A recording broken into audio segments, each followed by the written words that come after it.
Hello दोस्तों, तो कैसे हो आप लोग। आई होप बहुत मस्त होंगे, ज़बरदस्त होंगे और अपने अपने काम में साथियों व्यस्त होंगे। तो भाई फिर से स्वागत आपका एक नई वीडियो नए ब्लॉग के अंदर। और भाई आज थोड़ी सी तबीयत मेरी थोड़ी सी हल्की सी वीक थी और वो थी भाई साहब जुकाम लग गई मेरे को हल्की सी। हालांकि ज़्यादा नहीं, थोड़ी सी जुकाम टाइप में हो गया, इसकी वजह से गले में टॉन्सिल टाइप में हो गया।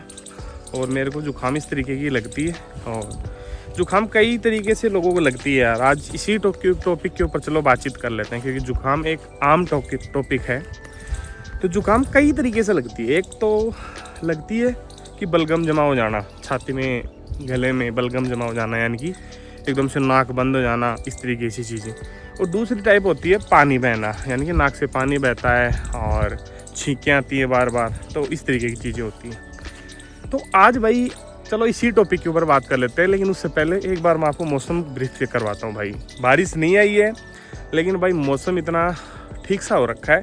हालांकि हल्की सी धूप आ रखी है देखो, लेकिन बादल देखो भाई, ये सामने बादल देखो भाई, क्या गजब के नज़ारे दिख रहे हैं भाई ये वाले। और हालांकि इधर देखेंगे तो बिल्कुल साफ़ है मौसम, कुछ नहीं ऐसा, लेकिन ये वाले बादल और ये बादल और रखे हैं भाई, देखते हैं। आई होप बारिश आए, लेकिन पता नहीं भाई। तो चलो आज टॉपिक पे आते हैं अपने जुकाम पे, कि जुकाम लगती क्यों आखिरकार। तो भाई जुकाम एक वायरल इन्फेक्शन है, बोल सकते हैं वायरल इन्फेक्शन है। और इसमें सबसे जो मेन काम होता है, जो सबसे मुख्य भूमिका निभाता है, वो होता है भाई राइनो वायरस। और जो कि किसी भी इन्फेक्टेड व्यक्ति, यानी कि कोई भी व्यक्ति जो इन्फेक्टेड है ऑलरेडी, जो इन्फेक्टेड है, ज़्यादातर लोग बोलते हैं कि या ठंडा पानी पीने से या इस तरीके से जुकाम। तो भैया ये कोई साफ लॉजिक नहीं होता इन चीज़ों का कि ठंडा पानी पीने से जुकाम होती है, या फिर ऐसा कुछ नहीं होता। अगर साइंस की दृष्टि से या फैक्ट की दृष्टि से देखें तो भाई सिंपल सा फंडा है कि जो भी व्यक्ति इफेक्टेड है ऑलरेडी, वो जब छींक लेता है या फिर अपन उसके संपर्क में रहते हैं, तो उसके कुछ छोटे छोटे जो वायरस के कण हैं, वो किसी भी चीज़ के थ्रू, यानी कि अपन ने किसी चीज़ को छुआ, उसके थ्रू अपने शरीर के अंदर चले जाते हैं, फिर वो जाके गले को, नाक को और अपनी बॉडी को इफेक्ट करते हैं। तो इस तरीके से एक व्यक्ति से दूसरे व्यक्ति के अंदर जुकाम की प्रोसेस पहुंचती है।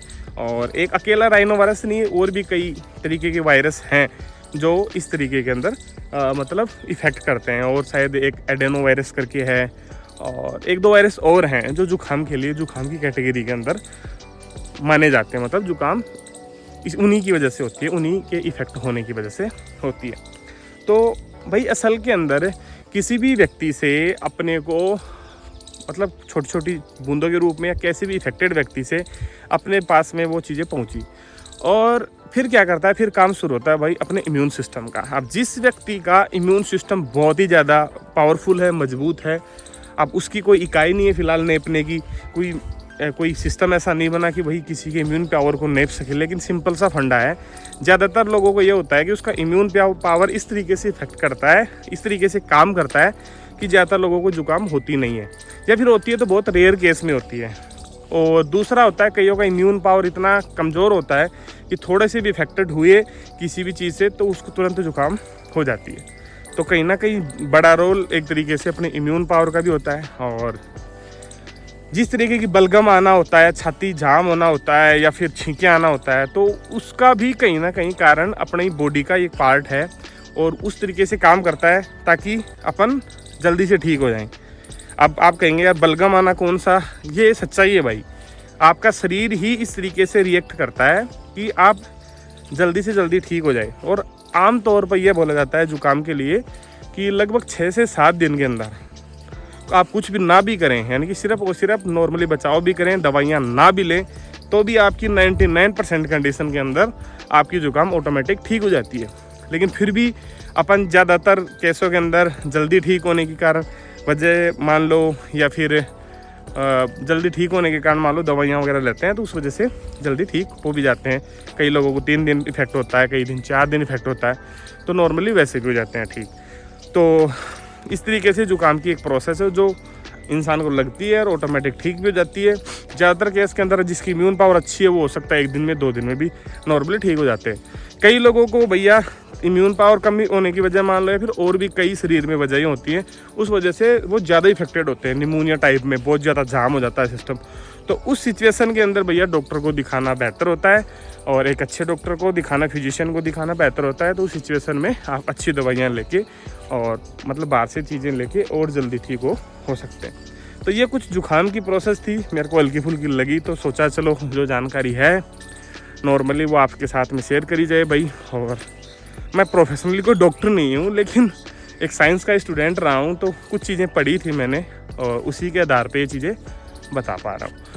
तो कैसे लगी आपको ये जानकारी? और अब की बार भैया जुकाम लगे ना, तो ज़्यादातर लोगों में आम तरीके से अगर बात करूँ मैं, तो ज़्यादातर लोगों में यही होता है कि अच्छा ठंडा पानी पी लिया होगा, अपना आम भाषा में बोलें ठंडो पानी पी गो, या फिर यो गो तावड़ा में पी लियो या पी लियो। तो ऐसा कुछ नहीं होता भैया, वो एक मिथ है, लेकिन असली वजह जुकाम की कुछ और ही होती है। यानी कि कई बार संयोग इस तरीके से बैठता है, जैसे मान लो किसी इफेक्टेड व्यक्ति के हाथ में छींक आई, उसने हाथ ऐसे लगाया, फिर उसने कहीं पे गिलास पे टच कर दिया, दीवार को टच कर दिया, फिर वहाँ पे कोई नॉर्मल व्यक्ति अगर टच करता है तो वो वायरस उसके हाथ में आ गया, फिर वो चीज़ें उसके नाक में चलेगी। और इसी तरीके से वायरस का एक प्रोसेस होता है आगे से आगे बढ़ने का। जैसे आपने देखा होगा, जिसका सबसे बड़ा उदाहरण था कोरोना वायरस, कि वो किस तरीके से इफेक्ट होता था। सेम प्रोसेस ही जुकाम की मतलब जुकाम का होता है, लेकिन वो उस लेवल का नहीं होता, मतलब उतने हाई लेवल का नहीं होता। उसका सॉल्यूशन है, और ज़्यादातर केस के अंदर बॉडी ही ऑटोमेटिक शरीर में उन प्रॉब्लम्स को डिटेक्ट करके अपना इम्यून सिस्टम अच्छा है तो उतना ठीक कर देती है। उसके अलावा बाहर से कुछ दवाइयाँ मेडिसिन लेनी पड़ती हैं, नॉर्मली लिवोसिट्राजिन वगैरह। अगर और कोई बात करें तो साथ में और एंटीबायोटिक वगैरह, मोक्सोसिलिन वगैरह ऐड कर दी जाती हैं, और कुछ टैबलेटें ऐड कर दी जाती हैं।